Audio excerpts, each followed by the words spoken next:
across to Rodger Shananan. He's a research fellow at the Lowy Institute for International Policy and joins us live from Sydney, Australia. Rodger, good to speak to you this morning. Thank you for joining us on TRT. Well, first of all, just your reaction to this latest attack in France, please.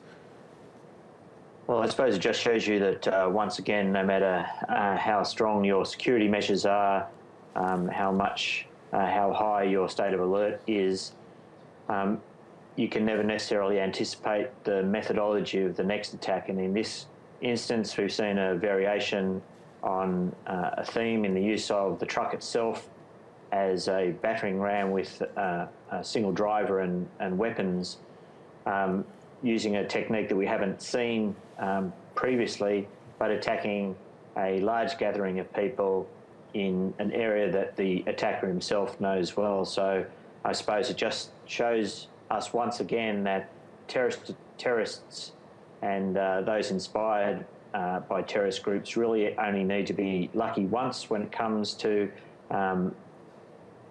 doing an attack, whereas the security agencies need to be lucky every time. Absolutely. And as you say, the terrorist attack that was carried out, inspired perhaps by Daesh, we don't know exactly who may well have been behind this, but with these kind of soft targets being hit, just how do security forces even go about trying to stop these things from happening?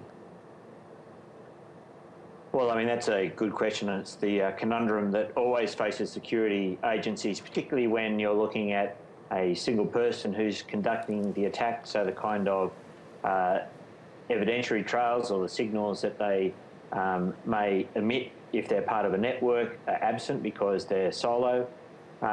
And they might just be inspired rather than directed by a terrorist organisation. So again, there's very little reason that people would pick up the way that these people have been radicalised or directed to do an attack. That having been said, and I know it's very early days and we've got to have all the information at hand, it does raise the question of France being at a heightened security state, how a truck is able to get in amongst a crowd in a major city in France, and if that truck could easily have been rigged with explosives, but just simply using the truck as a battering ram, why that wasn't stopped well in advance of such a large group of people. So not only is it difficult for the intelligence agencies and security agencies to stop an individual who wants to attack with no fear for their own lives, but that having been said, you have to be able to have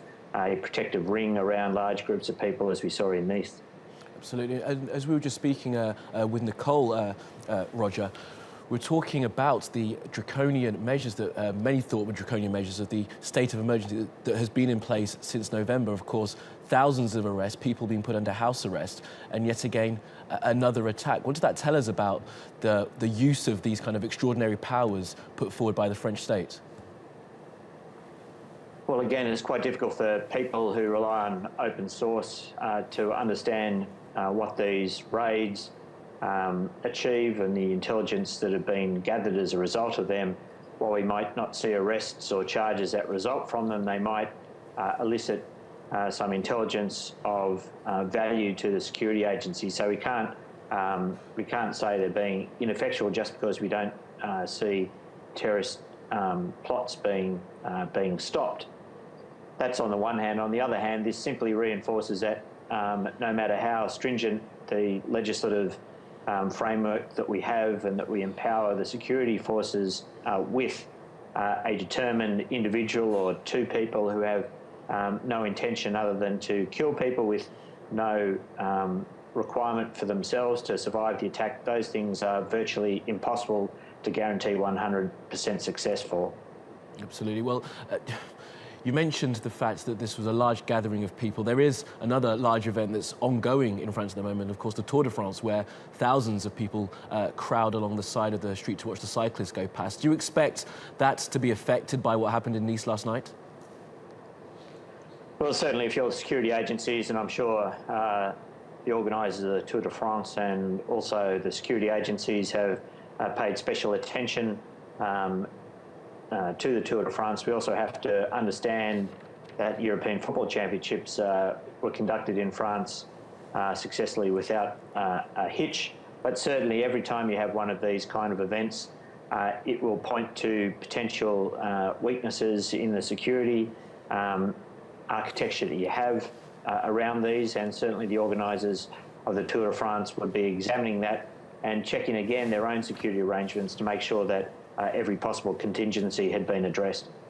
And Rodger, then, just finally, as we've said, that we have had a number of months of a state of emergency in France. Following what happened last night, do you expect that state of emergency to increase? Can it go to a higher level? Where do the French security forces go from here? Well, for all secular liberal democracies, governments have to tread a fine line. You have to, the ultimate responsibility of governments is to provide for the security of its citizens. So the government has to give itself and give its security agencies the architecture to do that. But at the same time, you don't want to live in a kind of police state. So there's that balance that governments have to achieve between providing powers to the authorities so that they can protect the population, but at the same time allowing normal life to go on with the minimum amount of public restrictions that liberal democracies, people living in liberal democracies are used to and effectively demand. So I don't think necessarily every time ratcheting up the security status is the way to go, because at some point you are as secure as you are ever going to be, and you just have to make sure that you pursue every lead, but understanding that societies have to be resilient and understand that security agencies can't guarantee 100% success rate for these kind of threats. Okay, well, Rodger Shananan from the Lowy Institute there in Sydney, we thank you for joining us on TRT World.